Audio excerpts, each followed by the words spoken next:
Ukraine is still fighting for its survival, but what if it could get the ultimate protection without even joining NATO? 3 years into the war, Italy has just proposed a game-changing plan that could extend NATO's Article 5 protection to Ukraine without full membership. If enacted, this would rewrite the rules of military alliances and force Russia into an impossible corner. The timing couldn't be more critical. Ukraine's relationship with the US is rapidly deteriorating after a failed meeting between Trump and Zelensky. Meanwhile, NATO itself is divided, and some European countries are secretly exploring their own peacekeeping operations in Ukraine. So what's in Italy's shocking new proposal? Could it force NATO's hand, or even push Europe closer to war? And why is the US suddenly turning against Ukraine when it needs help the most? Let's break it all down.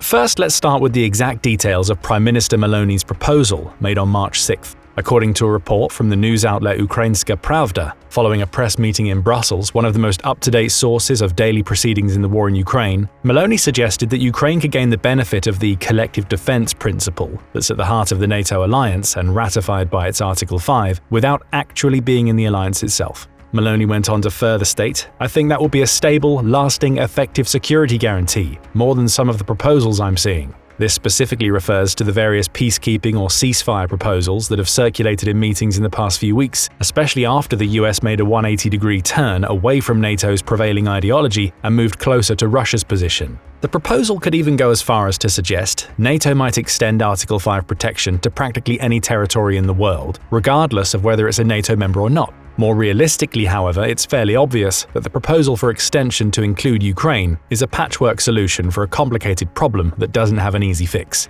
As might be expected, the plan has already been met with a mixed response online, with no official support from world leaders or politicians. But this shouldn't be construed as either good or bad news for the proposal's implementation. Rather, it's probably more accurate to suggest that the plan's rather unorthodox approach to alliances and defensive agreements is so unique that it might take time before it can be properly analyzed for potential results. Well, with that in mind, what exactly is Ukraine's relationship to NATO, and why is this proposal so contentious in the first place?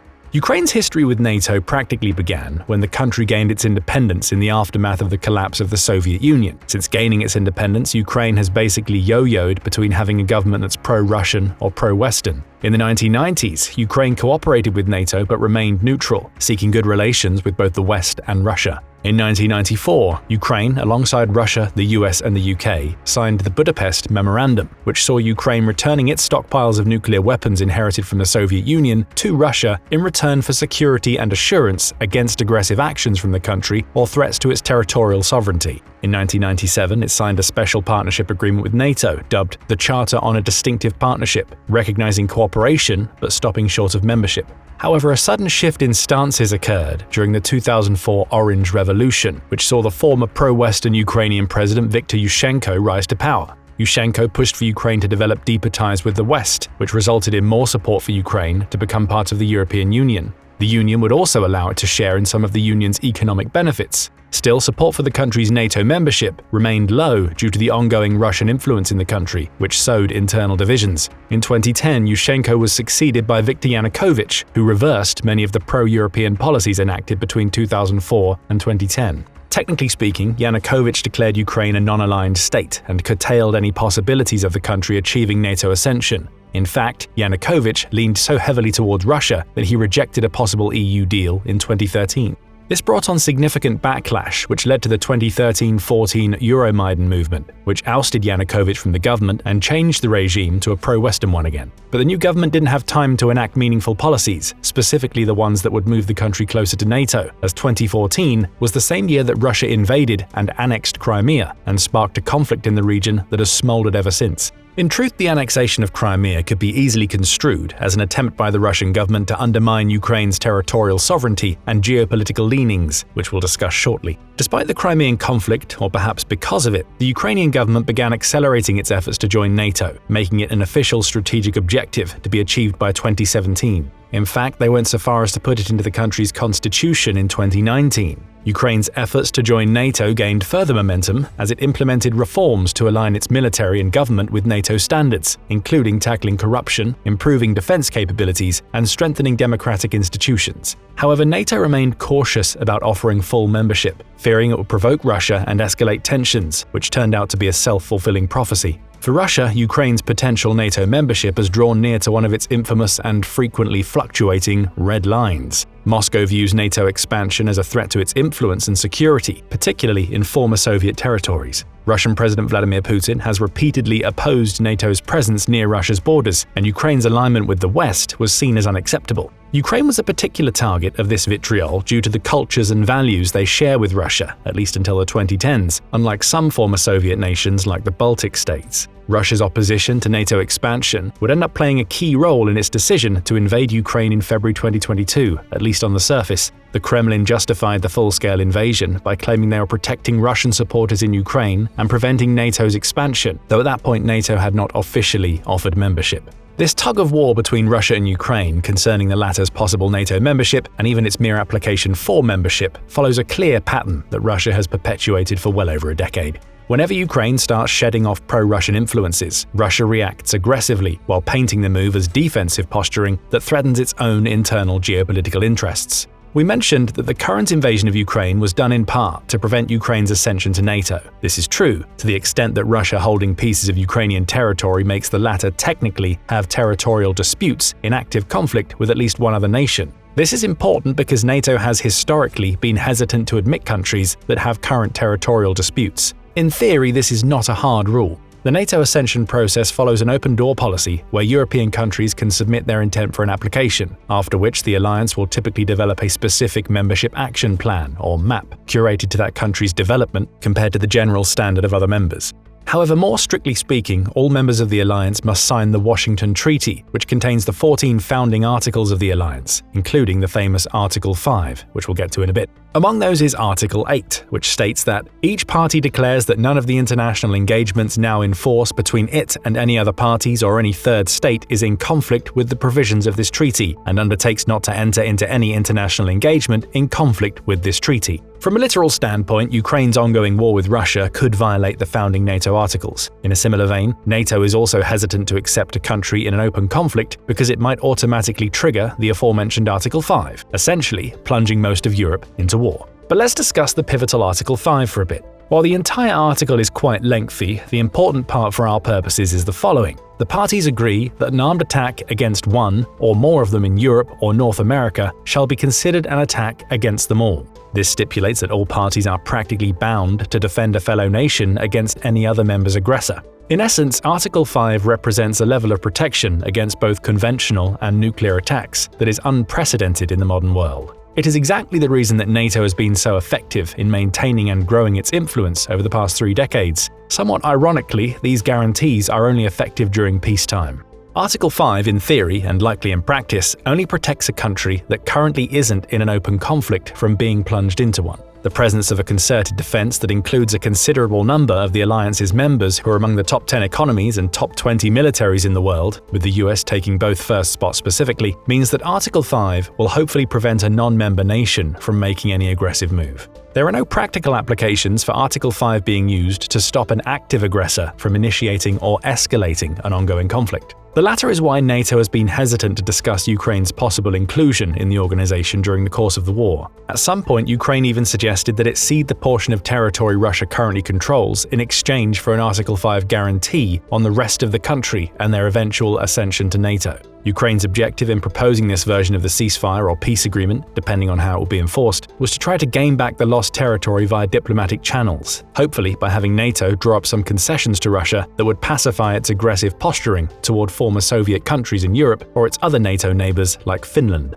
So where does that leave the current proposal by the Italian Prime Minister to apply NATO's Article 5 to Ukraine without giving them full membership? Well, it's a bit of a circular argument when Article 5 is used as a deterrent, rather than a way to end an existing war. If by some chance the entire NATO agrees to this move, it would only be feasible if Ukraine and Russia agree to a temporary ceasefire, which is currently being brokered separately by the US, various European NATO members, and possibly even China. In that case, the ceasefire, in whatever shape and form it takes, could then be followed by NATO extending the so-called Article 5 guarantee over Ukraine's free territory. This would essentially force Russia to end its offensive and initiate a redraw of the border between the two countries. It would also need to ambiguously place the occupied territory within either country's borders, depending on whether Russia can forcefully annex them as it did with Crimea more than a decade ago. Of course, regardless of the actual practicality of the proposal in question, it's likely going to run into significant opposition from the alliance's most influential member, the US. The proposal would merely put the conflict on ice until Ukraine and Russia conclude more diplomatically rather than through warfare, which is unlikely. While the current American foreign policy, guided by President Trump, is focusing more on ending the war as soon as possible.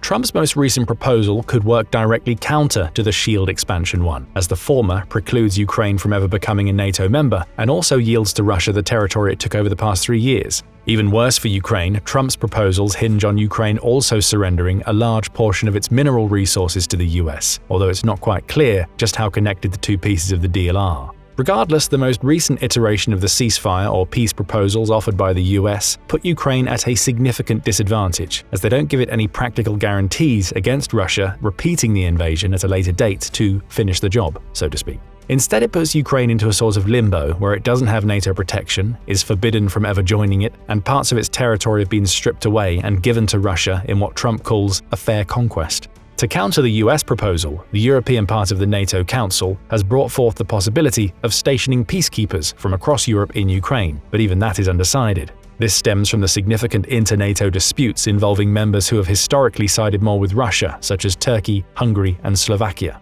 Turkey, for example, vetoed Sweden's accession to the alliance for over a year, citing its alleged harboring of terrorist groups. However, tensions also stemmed from Sweden's criticism of Turkey's human rights record and democratic standards, which angered politicians in Ankara. Whatever the actual cause, it was pretty clear that this ended up directly or indirectly benefiting Russia's goal of delaying NATO's expansion for as long as possible. Given that Russia was already invading Ukraine when Sweden and Finland joined the alliance, it's likely that Russia saw the moves as yet another attempt to reduce Russia's influence strictly to its own borders rather than outward toward the former Soviet Union or the entire Warsaw Pact. The same response from seemingly pro-Russian NATO members could continue if the Council attempts to create a peacekeeping force to maintain a potential ceasefire between Russia and Ukraine. A few vetoes would grind the initiative to a halt. This possibility led to the UK and France specifically trying to cooperate with a few select European nations to create a more limited peacekeeping force that would work under limited NATO guidelines. France and the UK have referred to the smaller group as the Coalition of the Willing, mirroring a similar coalition involving Poland, the UK, and a few other countries during the US invasion of Iraq. Ironically, that US invasion is also the only actual example of Article 5 being evoked in practice, which means that it was arguably the US who stood to gain the most by leveraging it and forcing European nations to mobilize their troops abroad. In fact, Ukraine itself participated in the war in Iraq, sending a little over 6,100 soldiers in total over the course of 5 years in what was the country's biggest military deployment before the war in Ukraine. This was despite Ukraine not being in NATO itself. However, by that point, Ukraine had signed an agreement with NATO and was part of the United Nations Monitoring, Verification, and Inspection Commission. Also worth noting, the new Coalition of the Willing doesn't seem to include Italy, as its Prime Minister had previously stated that Italy has strict limits on the use and deployment of its troops abroad. This means it's unlikely that Italy would independently send its troops to serve as peacekeepers in Ukraine without the rest of NATO providing the same guarantee and deploying their own forces to the cause. This somewhat paradoxical approach underlines Italy's current foreign policy. Meloni was elected as Prime Minister after serving as the leader of a far-right political party in the country. In theory, they align well with Trump's ongoing policies, and yet Trump has managed to defy expectations by going a step further and completely bypassing NATO and unabashedly favoring Russia by attempting to create a unilateral peace agreement brokered by the US and Russia only, and would be signed by Ukraine when it was done. Meloni, on the other hand, has reserved a much more positive view of Ukraine throughout both the war and the more recent negotiations. This is reflected in the more comprehensive guarantee that the Italian proposal would provide compared to the various Trump deal attempts or the Coalition of the Willing movements.